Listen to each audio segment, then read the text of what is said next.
you take it black. You're not hiding. You're just ordinary on purpose. While everyone else is out here chasing the thing that looks like wealth, you quietly became it. And the most unsettling part, the number arrived in a boring email. Subject line: Q3 portfolio summary. No exclamation mark, no champagne, just you standing in a hardware store deciding on a half-inch plumbing fitting. This is what $650 million actually looks like. It starts with a vending machine in a hospital break room. Not a revelation, not a business plan, just a Tuesday afternoon, somewhere between your shift ending and the parking garage elevator, when you notice the machine is out of water and the one next to it is jammed.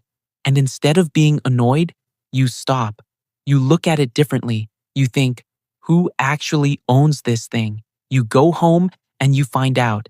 It takes about 40 minutes of searching, which is 40 minutes longer than most people would bother.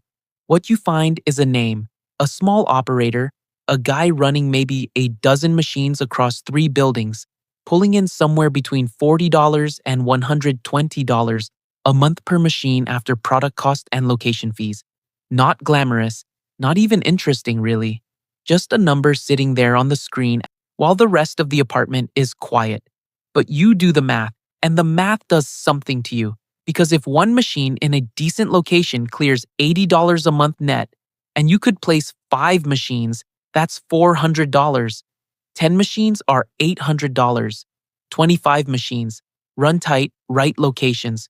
You're looking at somewhere between $1,200 and $3,000 a month coming in whether you show up or not.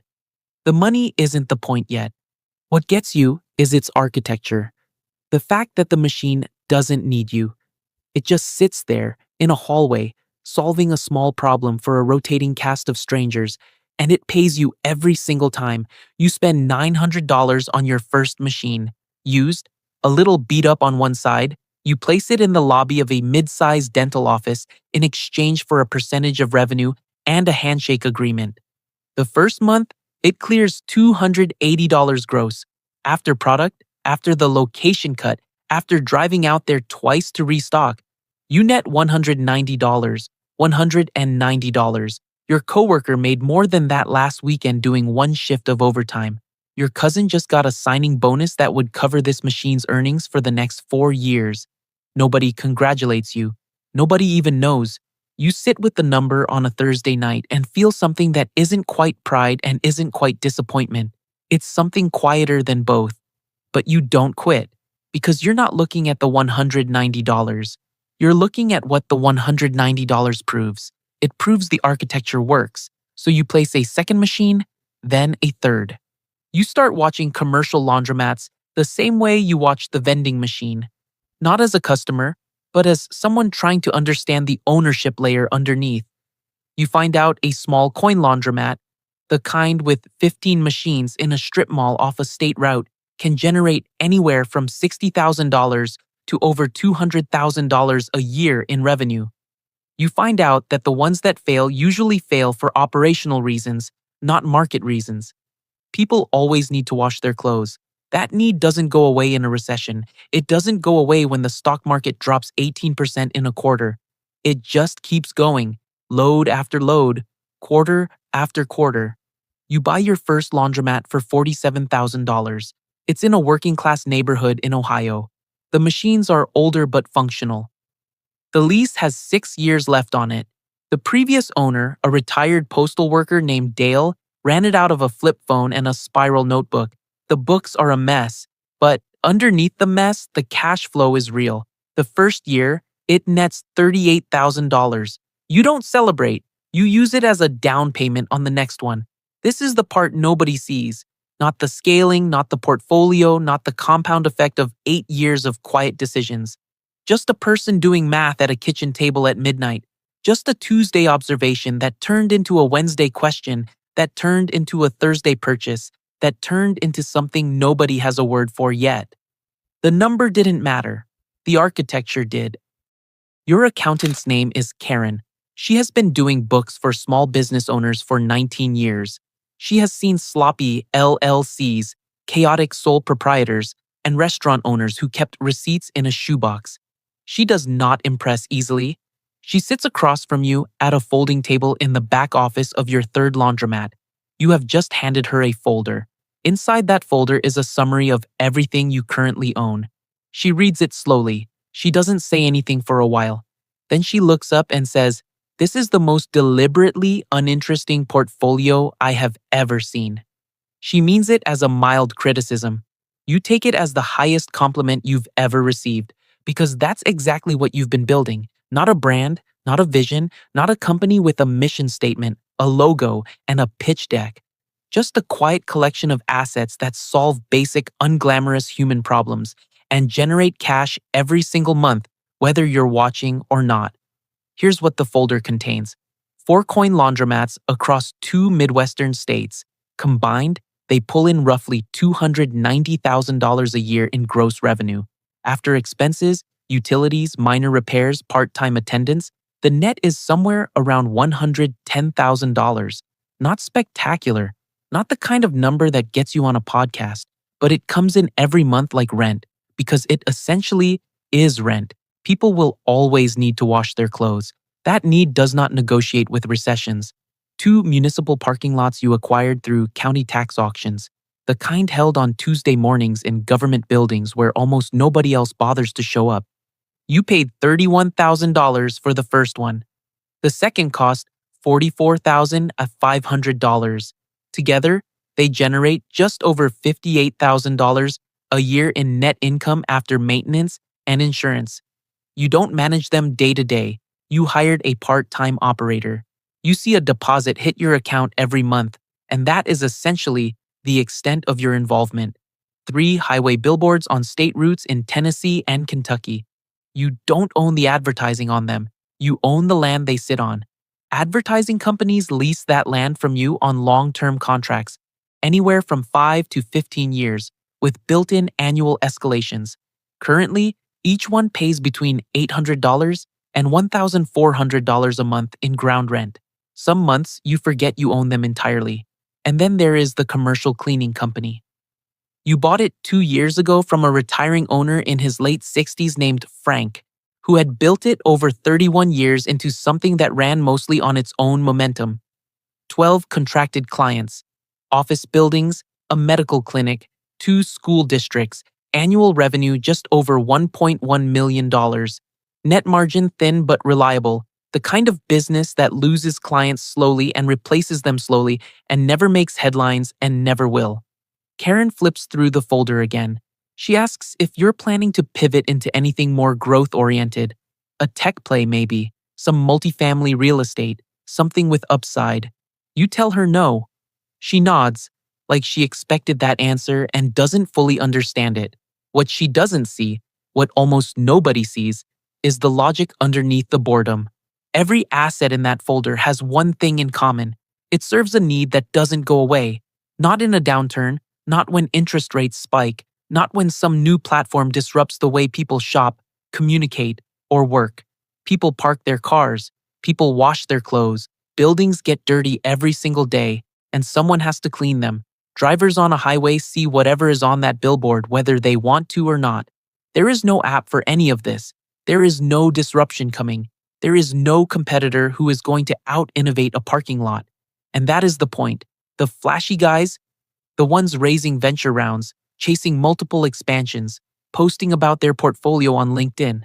They're operating in markets where being interesting is the price of admission, where the competition is constant and the attention is always on you, and one bad quarter can unravel 3 years of work.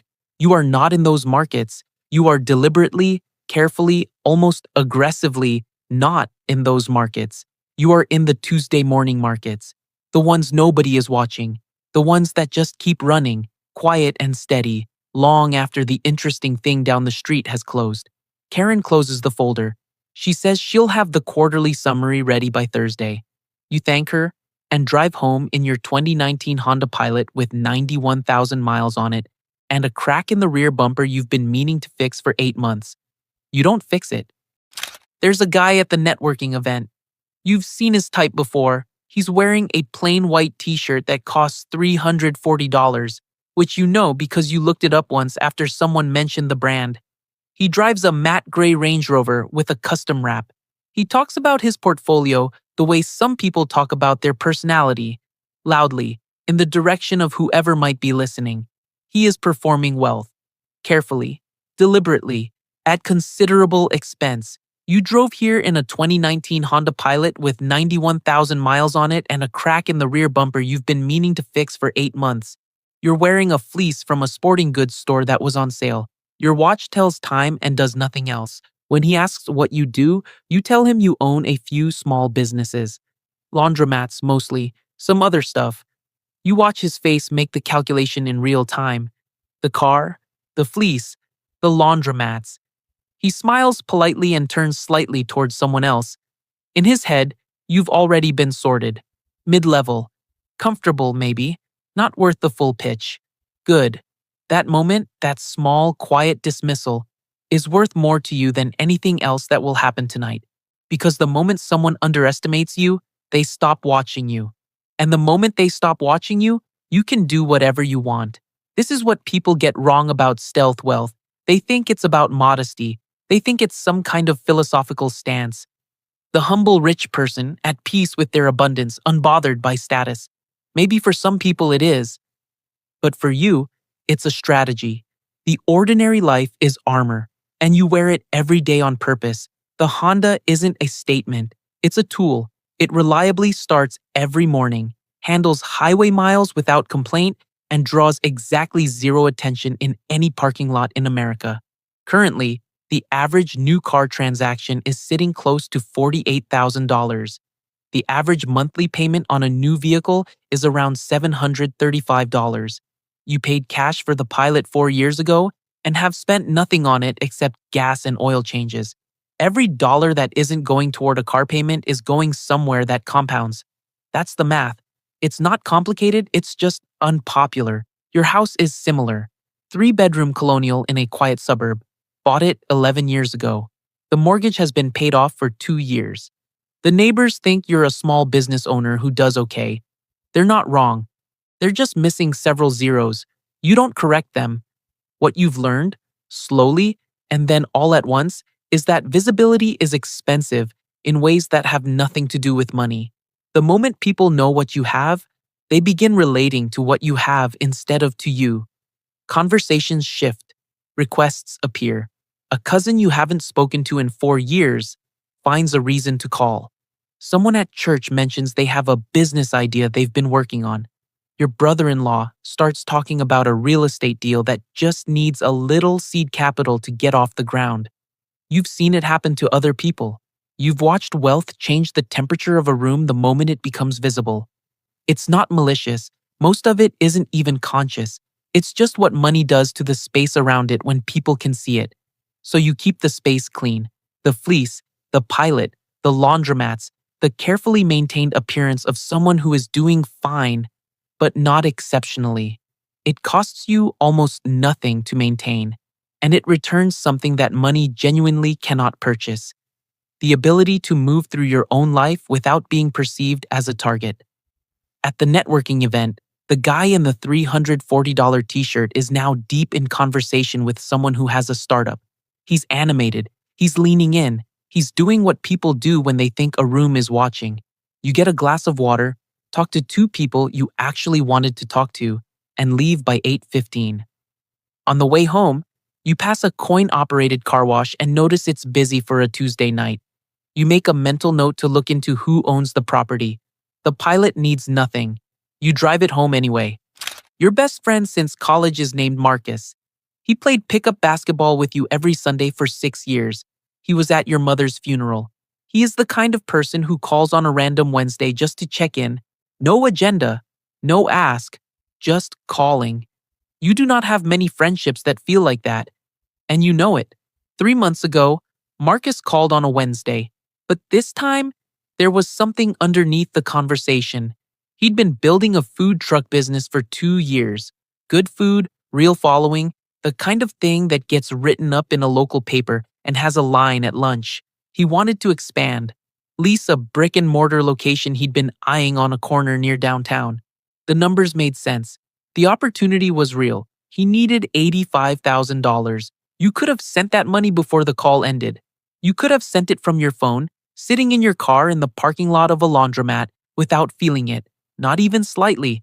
The number $85,000 to your current balance sheet is the equivalent of about 11 days of passive cash flow across your portfolio. It is not a sacrifice. It is not even a decision, financially speaking, but you didn't send it. You sat with the phone against your ear and you listened, and you felt the full weight of what it means to know exactly what you could do and choose not to do it.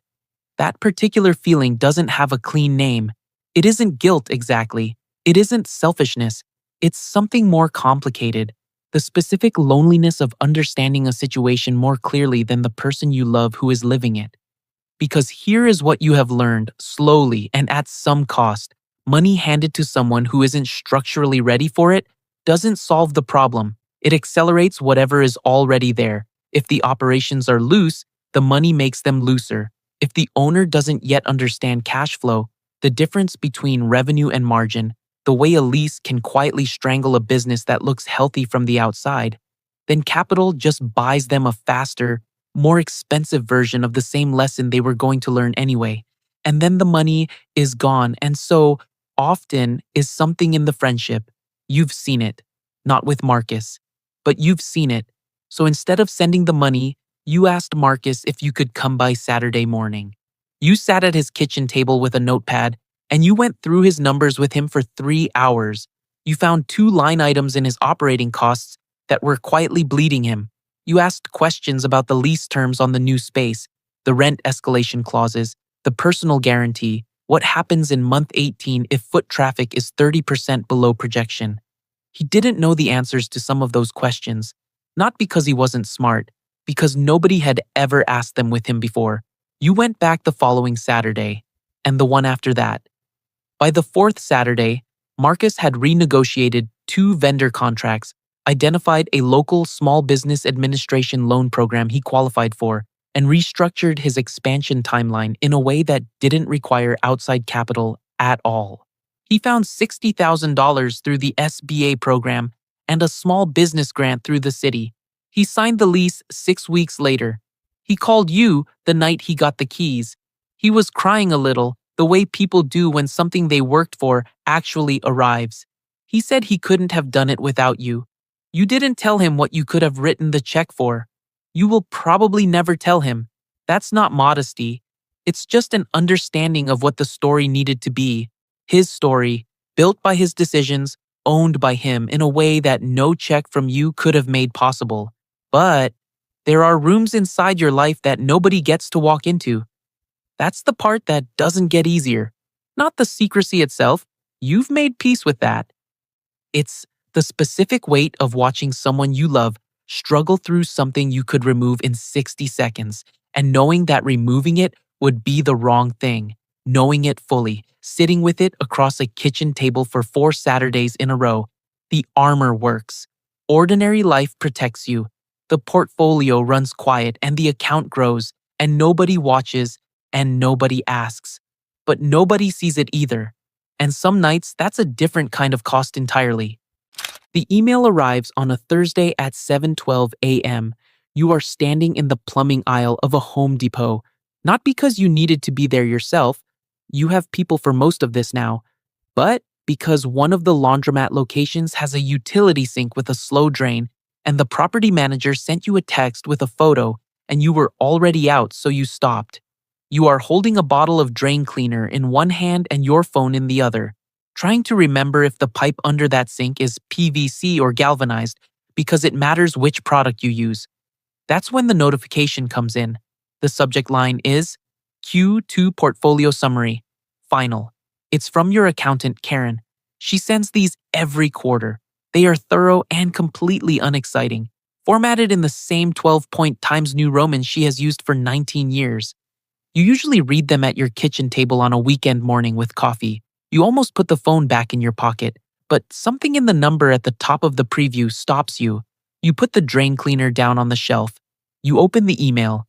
You read the summary line twice, slowly, the way you read something when you're not sure you're reading it correctly. Your total verified net worth, including all real property, business equity, liquid holdings, and portfolio assets, has crossed $650 million. You stand there in the plumbing aisle for a moment, fluorescent lights above you. A forklift somewhere in the back of the store is making a slow beeping sound as it reverses. A man in a gray hoodie 2 feet away, comparing prices on copper fittings. Nobody is looking at you. Nobody knows. The store doesn't know. The forklift doesn't know. The number exists in an email on a phone in a hand attached to a person who is holding a bottle of drain cleaner and trying to remember what kind of pipe is under a utility sink in a coin laundromat in Ohio. This is the moment. Not a dinner reservation, not a bottle of champagne, not a phone call from someone who tells you that you've made it. Just fluorescent light and the smell of hardware store and a number on a screen that has been accumulating quietly through 11 years of Tuesday decisions and Wednesday transfers and Saturdays at kitchen tables nobody photographed. You thought it would feel different. You thought there would be something, a shift in the air, a physical sensation, the world rearranging itself slightly to acknowledge what just happened. You had imagined this moment the way everyone imagines a milestone, with some kind of ceremony attached to it. A before and an after that, you could feel the seam between. There is no seam. There is just the plumbing aisle and the forklift and Karen's email and the quiet, steady hum of a life that has not changed because a number changed. You reply to Karen with 3 words. Thanks. Looks right. Then, you pick the drain cleaner back up, take a photo of the label to send to the property manager, and walk to the checkout.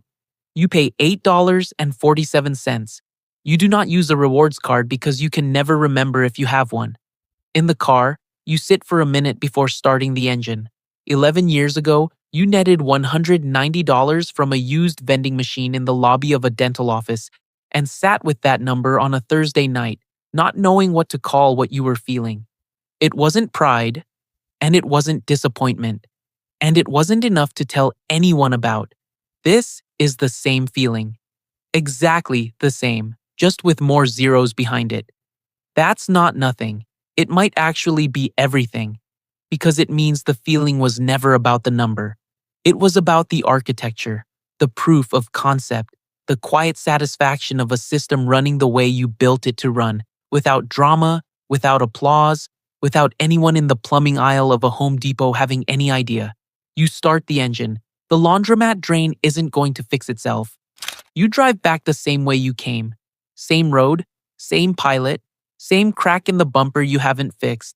Nothing about the outside of your life has changed in the last 40 minutes, and nothing will change tomorrow either. The laundromat will open at 6. Karen will send a follow-up question about Q3 projections. Marcus's food truck will have a line at lunch. What's different is quieter than that. Somewhere in this ordinary week, you're going to watch someone spend money to look like they have it, and you're going to notice something you couldn't have named 11 years ago, that the performance of wealth and the architecture of it are rarely found in the same person at the same time. The knowing doesn't make Tuesday easier, but it does make you wonder, what are you actually building? And for whom?